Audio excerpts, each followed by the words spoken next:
Mesdames et messieurs, chers internautes, bonjour. Bienvenue sur la chaîne Dongo du Savoir. Aujourd'hui, nous allons nous intéresser aux élèves.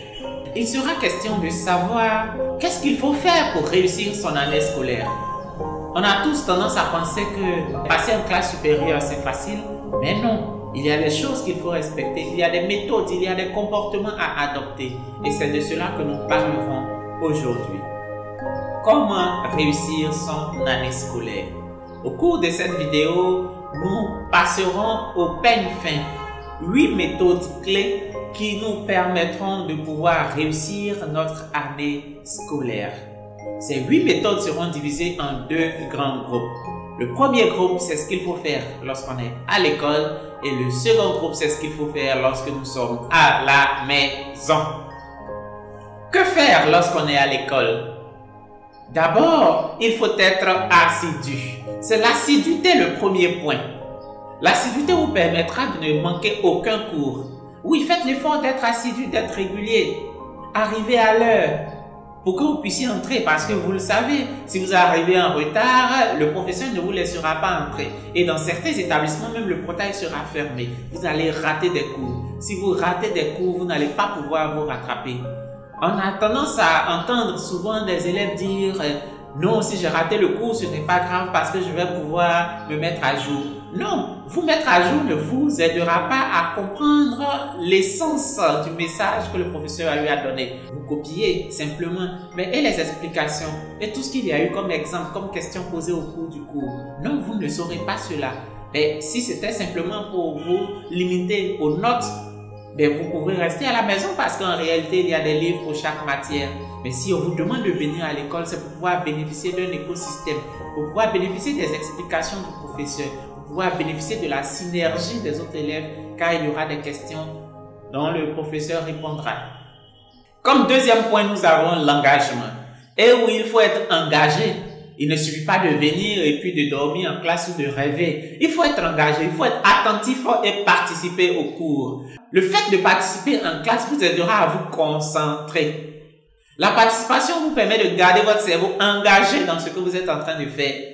Ça va vous éviter de rêver, de penser à ce que vous allez manger à 10 heures, de penser à comment est-ce que vous vous êtes déplacé pour arriver, de penser aux injures ou à ce qui s'est passé dans le bac ou dans le bus. Voilà, il faut rester concentré pour que la distraction s'éloigne beaucoup de vous. Il faut également poser des questions. Oui, vous avez des zones d'ombre, vous avez des choses que vous ne comprenez pas. N'hésitez pas à poser des questions, car c'est en posant des questions que l'enseignant qui est le détenteur du savoir va vous répondre et va vous éclairer. Il est toujours mieux de se tromper en classe que de se tromper au devoir ou à l'examen. Posez les questions. Il n'y a pas de questions bêtes, il n'y a pas de questions idiotes. Vous avez quelque chose que vous ne comprenez pas, vous êtes en classe, posez la question, levez la main. Si le professeur demande quelque chose, il pose une question, vous avez des doutes sur la réponse, levez la main, donnez votre réponse, le professeur va vous corriger. Comme quatrième point, nous avons les matières. Et oui, il ne faut pas négliger des matières. On voit souvent, surtout dans les classes un peu avancées, les scientifiques et les littéraires. Quand on est littéraire, on a tendance à ne même pas venir au cours des sciences. Et lorsqu'on est scientifique, c'est souvent difficile les cours de littérature. Non, ne négligez aucune matière. Ne négligez aucune matière. Souvent, à l'examen, ce sont les matières qu'on a tendance à négliger, les matières qui ne sont pas nos matières de base, qui viennent nous sauver pour pouvoir rattraper les points, pour pouvoir réussir l'examen. N'hésitez donc pas à être présent à tous les cours et à participer effectivement à tous les cours. Comme quatrième point, dans ce qu'il faut faire à l'école, il faut éviter les plaintes. Oui, on a tendance à voir les élèves toujours se plaindre lorsqu'il y a des interrogations inopinées.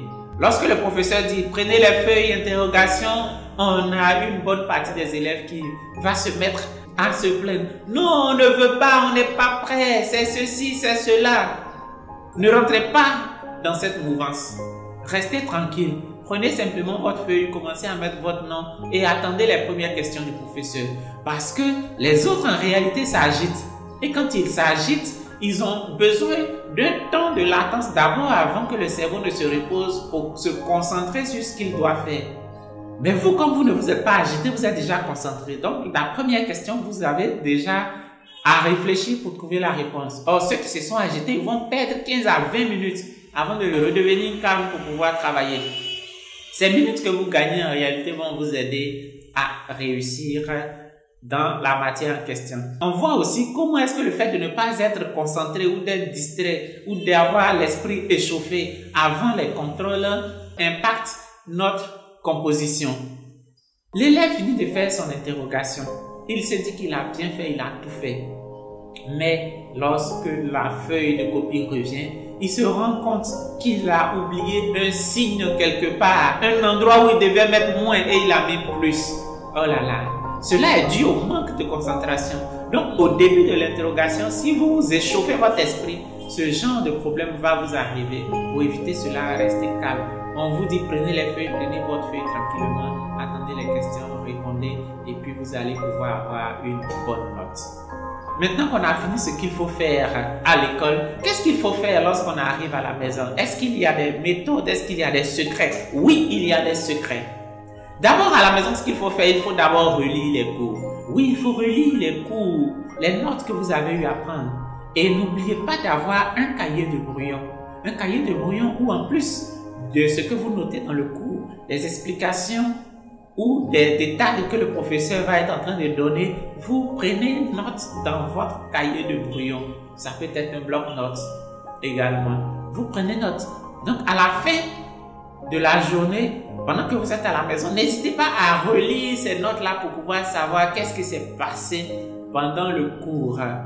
Vous prenez le livre de la matière en question. Vous relisez également le cours entièrement dans le livre. Lorsque vous finissez cela, vous allez commencer à faire les exercices. Je vous recommande de commencer par reprendre les exercices que vous avez eu à faire en classe. Comme vous avez le corrigé, vous allez savoir si vous pouvez arriver jusqu'à ce corrigé-là. Après, vous allez chercher les exercices dans le livre pour pouvoir compléter. Si vous avez besoin d'exercices encore, vous pouvez vous rendre en ligne sur www.lesavoir.net qui vous fournit également beaucoup de sujets pour vous exercer. À la maison, l'une des choses qu'il faut faire également, c'est s'éloigner de la distraction. Donc la télévision et le téléphone portable. Étudiez le plus loin possible de la télévision. Oui, car tous les bruits de la télé, vous allez les entendre. Et ces bruits-là vont vous distraire. Quand vous venez étudier, mettez votre téléphone portable si vous en avez sous silence ou éteignez-le carrément et laissez-le dans la chambre. Parce que pendant que vous êtes en train d'étudier, pendant que vous êtes en train de réviser vos leçons, vous allez recevoir un message.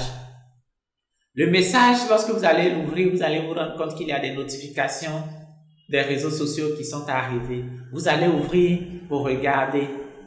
Et de messages en statut, en vidéo, vous allez perdre 15 à 20 minutes. Votre esprit va aller se promener. Souvent, même quand c'est comme ça, vous allez envoyer des sujets de discussion pour distraire aussi tous ceux qui sont sur la table avec vous. En voulant lire un seul message, vous allez perdre 20 à 30 minutes. Donnez-vous des objectifs. Dites-vous que vous étudiez pendant 1 heure, pendant 1h30. Et pendant ce moment d'étude, ne touchez pas à votre téléphone. Laissez-le le plus loin possible. Faites l'effort de rester le plus concentré pendant cette heure d'étude et faites cela régulièrement. Je ne vous recommande pas pour ceux qui sont en classe d'examen de faire ce qu'on appelle 2 capis, c'est-à-dire étudier de la nuit jusqu'au matin. Non, étudiez de façon constante. Fixez-vous des heures d'étude et respectez ce canevas-là régulièrement et vous arriverez à réussir vos examens. Comme dernier point dans la catégorie de ce qu'il faut faire à la maison, c'est de toujours ranger son sac avant d'aller dormir. Oui, vous devez ranger votre sac. Vous devez consulter votre emploi du temps, sélectionner ce que vous devez utiliser le lendemain et les ranger. Faites de sorte à ce que dans votre sac, il y ait une place pour chaque chose et que chaque chose soit à sa place. Il ne faudrait pas que pour rechercher simplement un stylo, on ait à fouiller de fond en comble tout le sac. Non. Si on recherche un stylo, on doit aller là où se trouvent les stylos et on trouvera le stylo là-bas. Si le stylo ne se trouve pas, c'est qu'on l'a oublié quelque part simplement. Si on cherche un cahier, il faut qu'on aille où se trouvent les cahiers, pas là où se trouvent les livres. Si vous avez un sac qui a un seul espace, commencez d'abord par exemple par acheter une trousse qui va vous permettre de ranger tout ce qui est stylo, crayon, gomme et autres. De sorte à ce que le grand espace puisse être réservé simplement aux cahiers, aux livres. Et rangez-les. Mettez les livres ensemble, les cahiers ensemble. Voici les 8 points que je voudrais partager avec vous, chers amis élèves, pour que vous puissiez réussir votre année scolaire. Si vous avez des amis, des enfants, des nièces et des neveux qui sont encore à l'école, n'hésitez pas à leur partager cette vidéo pour qu'ils puissent se préparer afin de réussir.